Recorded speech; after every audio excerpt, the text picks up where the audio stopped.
YCP అధినేతపై మరోసారి తీవ్ర స్థాయిలో మండిపడ్డారు AP CM Chandrababu. Hit and run, escape, గొడ్డలి పార్టీ అధినేత నైజమన్నారిక. క్రిమినల్ మనస్తత్వం ఉండేవారు సోషల్ మీడియాను వేదికగా చేసుకుంటారని, ప్రభుత్వం పాలకులే లక్ష్యంగా విష ప్రచారం చేస్తున్నారని మండిపడ్డారు. ఇలాంటి సైకో మనస్తత్వ ఘటనే ఇవాళ తెలంగాణలో 6గురి హత్యకు దారితీసిందన్నారు. గొడ్డలి పార్టీ అధినేతకు ఆ హంతకుడి మనస్తత్వానికి దగ్గరి పోలికలున్నాయన్నారు. ఇద్దరి మనస్తత్వాలు ఇంచుమించు ఒక్కటేనని చెప్పారు. గొడ్డలి పార్టీ అధినేత కుటుంబ చరిత్ర మొత్తం నేర స్వభావమేనని ధ్వజమెత్తారు. తాత ముత్తాతల నుంచి ఇదే వైఖరి కొనసాగుతోందని ఆరోపించారు. రాష్ట్రంలోని తాజా పరిణామాలపై మీడియా చిట్చాట్లో సుదీర్ఘంగా చర్చించారు చంద్రబాబు. క్రిమినల్ మనస్తత్వం ఉన్నవారంతా సోషల్ మీడియాను ఒక వేదికగా మార్చుకొని విష ప్రచారం చేస్తున్నారని ముఖ్యమంత్రి చంద్రబాబు విమర్శించారు. ప్రభుత్వంపై, కూటమి నేతలపై బురజల్లడమే ఏకైక లక్ష్యంగా ఆ ముఠా పనిచేస్తోందని మండిపడ్డారు. గత ప్రభుత్వ హయాంలో జరిగిన బ్రాహ్మణి స్టీల్స్ భారీ దోపిడీ కథ అంతటితో ఆగలేదన్న చంద్రబాబు దాని వెనుక ఉన్న చీకటి కోణాలను వివరించారు. బ్రాహ్మణి స్థల సమస్యకు ప్రస్తుతానికి చెక్ పడినా దానికి లింక్ అయి ఉన్న ఒబులాపురం మైనింగ్ వివాదం ఇంకా పెండింగ్లోనే ఉందన్నారు.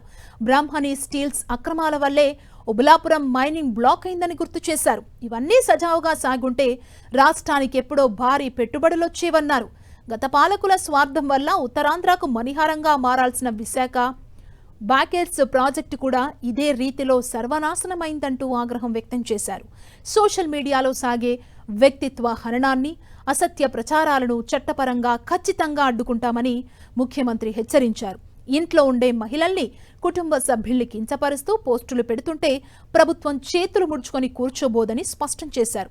వాట్సాప్ యూజర్ నేమ్లతో పాటు తప్పుడు ప్రచారాలకు కారణమవుతున్న ఇతర సాంకేతిక అంశాలను లోతుగా పరిశీలిస్తున్నామని తెలిపారు. విష ప్రచారానికి అడ్డుకట్ట వేసేందుకు అత్యంత కఠినమైన చట్టపరమైన చర్యలుంటాయని హెచ్చరించారు. గత ప్రభుత్వం తీసుకొచ్చిన వివాదాస్పద 22A భూ సమస్య పరిష్కారంపై తమ ప్రభుత్వం ప్రత్యేక దృష్టి పెట్టిందన్నారు. భూముల క్రయ విక్రయాలు పక్కన పెడితే కనీసం రైతులకు యూరియా తెచ్చుకోవడానికి కూడా వీల్లేని దుస్థితి ఆ జీవో తెచ్చిందని, లక్షల ఎకరాలకు 22Aలో పెట్టి ప్రజల జీవితాలతో ఆడుకున్నారంటూ మండిపడ్డారు. పశ్చిమాసియా యుద్ధ ప్రభావం ఇప్పట్లో తగ్గేలేదంటూ సీఎం అభిప్రాయపడ్డారు.